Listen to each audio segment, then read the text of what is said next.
Hey mate, this is the other example I was talking about in terms of how you can use a screen recording to give some video feedback.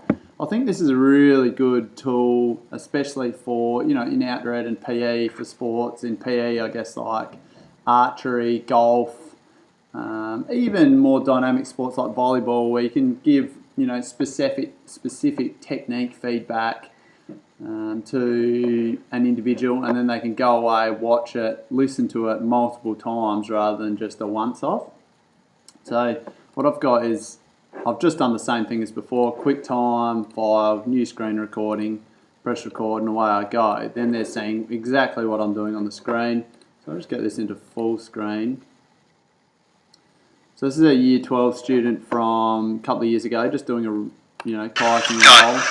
So I can do things with a great, like, pause and just move slowly through different parts of this student's technique. So you can look at the setup position, needs to roll his hands up a bit more, but blade angle is pretty good, so not too bad on the setup there.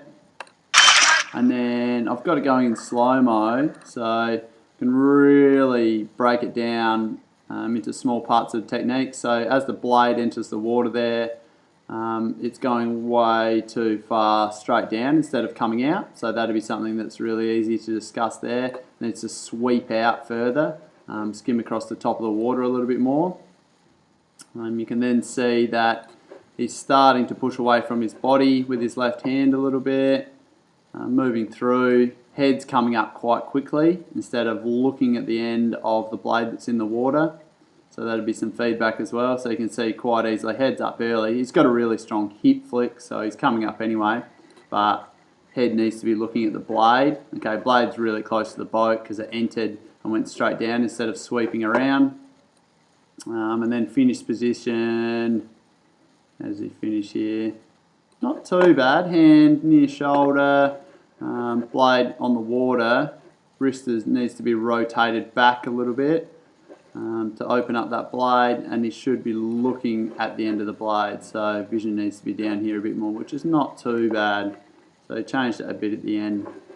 So you can see it's really easy to give that feedback, and yeah, you can change the volume of what's happening as well. So there's a whole range of stuff you can do, but a really good way to give practical feedback and then not just be a once off, so they can just take that home, re-upload it, and they can watch that over and over. So I guess that's the second example, and probably the one I use the most, and a really good way that I think to give feedback.